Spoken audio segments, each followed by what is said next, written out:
Isang lalaki ang nagwiwisik ng pulbos sa likod ng tatlong batang dragon. Sa isang iglap, nagpalabas ng apoy ang dragon. Napangiti ang hari, sinipa pa niya ito, pero nagalit naman ang dragon. Mabuti at di nasunog ang hari. Dinaanan lang siya ng apoy. Nakonsensya si Ivan nang makita ang tagpong ito. Gumamit siya ng powder para paliitin ang dragon. Sa araw ng kasal ng lalaki, dumating ang tatlong higanteng dragon. Inatake siya ng mga ito. Buti at mabilis si Chingwa. Nakaiwas si Ivan, ngunit ayaw pa ring sumuko ng tatlong dragon. Binugahan ng apoy si Ivan. Binato naman sila ni Chingwa na akit ang atensyon ng dragon. Agad naghanda ng bitag si Ivan. Na-stuck ang ulo. Agad inikat ni Ivan. Nagwisik naman ng powder ang wizard. Lumiit ulit ang mga dragon. Ngunit pagkatapos lamang ng krisis, biglang nagbago ang ekspresyon ng wizard.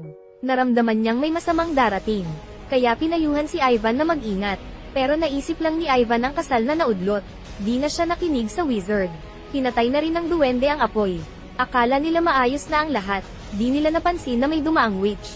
Plano niya pala ang lahat ng ito. Di titigil kahit natalo. Pumunta sa isang madilim na pool para humingi ng tulong.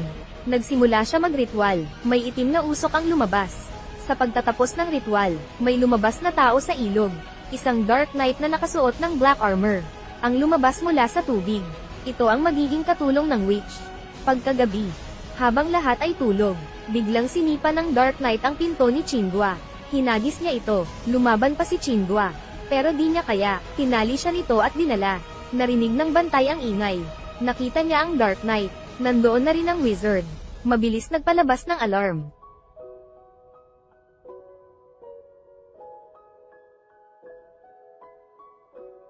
Pero dumating agad ang witch. Kinuha niya si Chingwa. At agad umalis. Pumasok sila agad sa bahay na manok. Hinabol ng bahay ang witch. Malapit na sana nilang maabutan. Biglang nagbukas ng portal ang witch. Wala silang choice. Lumipad na lang din ang bahay. Kahit na maliit lang ang pakpak nito. Ngunit sinubukan makapasok sa portal. Pagpasok nila ay nasa modernong syudad. Nagpatuloy ang habulan sa Moscow.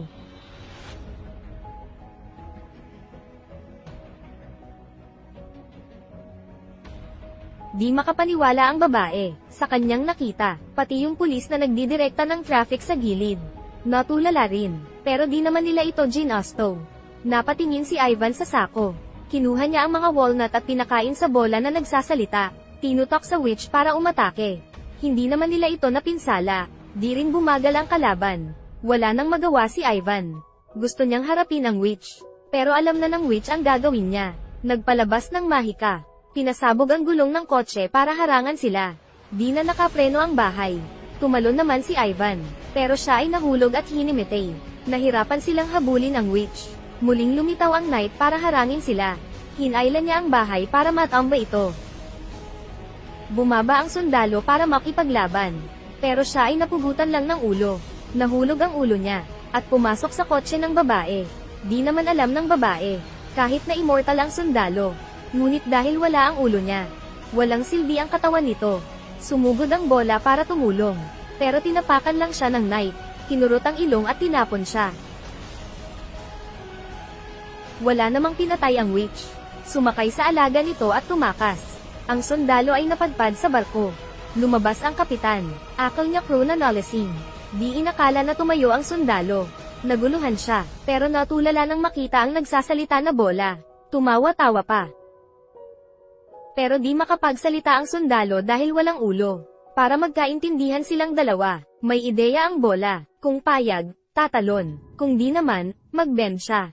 Nag-usap sila para mahanap ang ulo ng sundalo. Patuloy ang pagsasalita ng bola. Nainis naman ang sundalo. Kaya sinipa niya ito, tumalon siya at lumangoy. Hahanapin muna niya ang ulo. Nakarating na sila sa pampang naglakad-lakad sa kalye. Walang direksyon ang sundalo dahil walang ulo. Sabi ng bola, pwede siyang gawin ulo nito. Pero ayaw naman ng sundalo. Di siya sang-ayon. Pero sa huli ay pumayag na rin. Nilagay ang bola sa ulo. Nakakita sila ng isang motor. Sinakyan niya agad ito. Nagtaka naman ang may-ari. Kailangan ko ito. Umalis ka muna, binibini. Susuntukin sana siya ng lalaki. Pero nakaiwas ang bola. Hinayla ang braso niya at pinatumba. Bumagsak ang lalaki. Ninakaw nila ang motor nito. Dirdiretso silang dalawa, para hanapin ang ulo. Sa kabilang panig dinala na ng babae sa bahay ang ulo.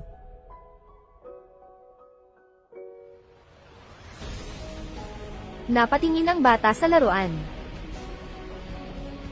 Nagulat siya at nabitawan ito. Pero sa umpisa lang siya natakot. Di nagtagal ay nagustuhan din nito ang ulo. Di na nakinig sa sigaw nito. Nilagay pa niya sa cabinet. Pumasok naman ang ina. Nakita niya ang nagsasalitang ulo. Napatingin siya rito. Pero siya ay kinausap ng ulo. Di ito nagustuhan. Kaya naman kinuha niya ang ulo. At tinapon sa basurahan. Paglabas niya dala ang ulo. Nakasalubong ang sundalo. Tumalon naman ang bola at nagpakilala. Tita, mukhang nagkita na tayo noon ah. Binuksan nila ang plastik. Agad niyang binalik ang ulo sa katawan. Sumakay na rin sa motor. Naiwan ang babae na naguguluhan.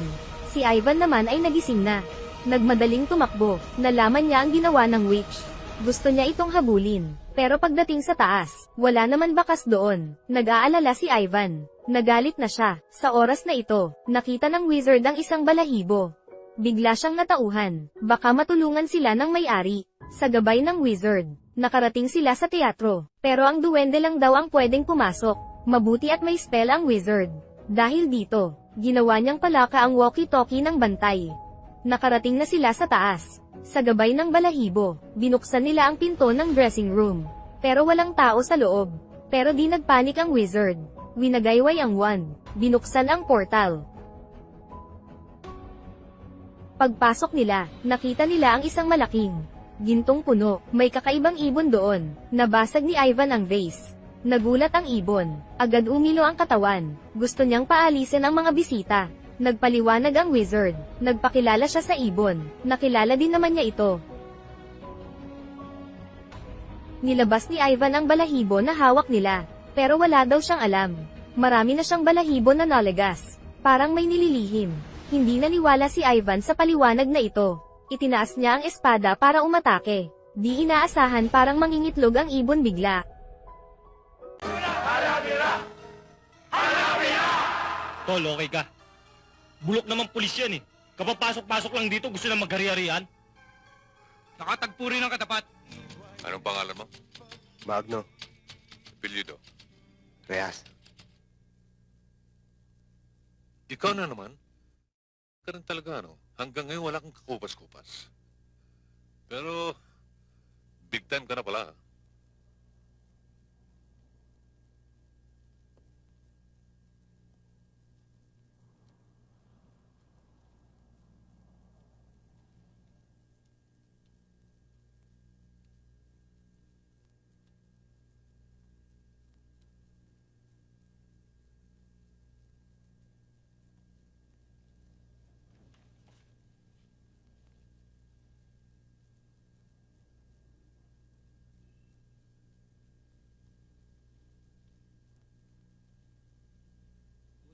Bata na tayo, pambira naman.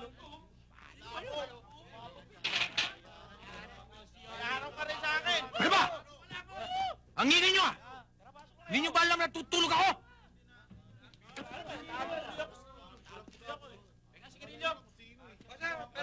Ano ngayon? Pakialam namin sa'yo. Ganon ha? Mula ngayon, ako ang masusunod dito. Ha? Naintindihan nyo? Sige! Pasok lang sa selda! Sige! Sige! Kayo! Anong ginagawa niyo dyan? Sige na!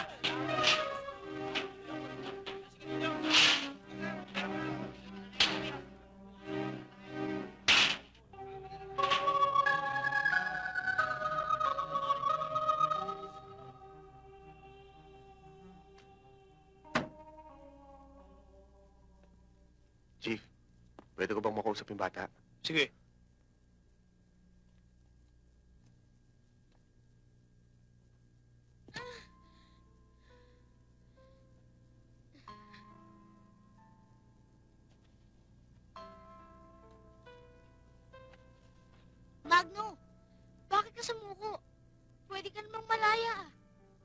mo ako maintindihan, Tokmol. Bata ka pa. Mabuti na siguro to. Dito ako matatahimik. Tignan mo itong lugar na to. Samantalayin mo ng buhay mo hanggang bata ka pa. Magpakatino ka.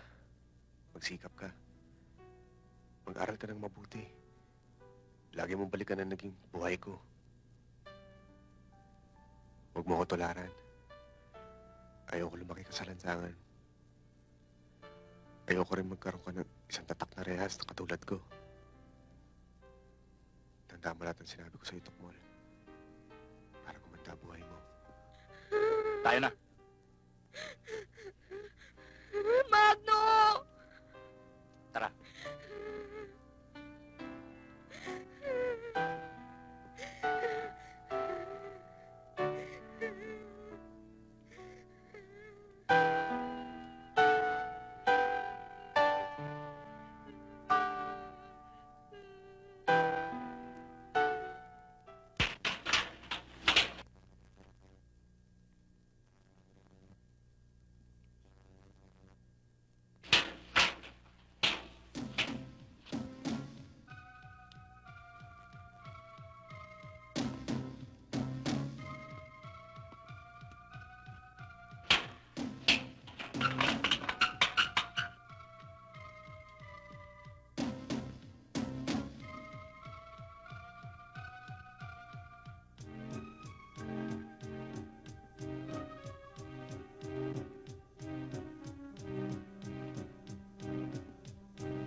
Dado! Tapos na maliligayang araw mo!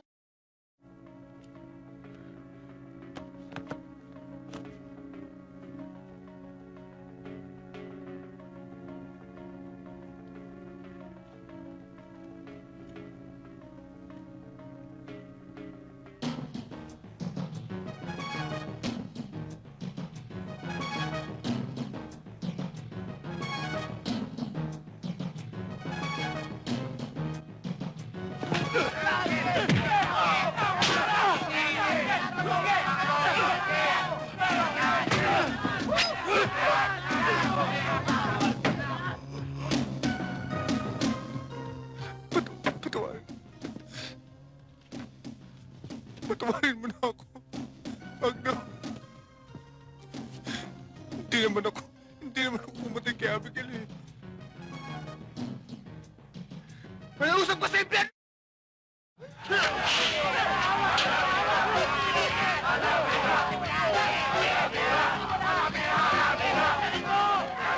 Paano? Sir, ano ba yung nangyayari dyan sa loob? Tignan mo talaga yung mga yan. Nagkakatuwaan lang. Halika, may papagawa ko sa'yo.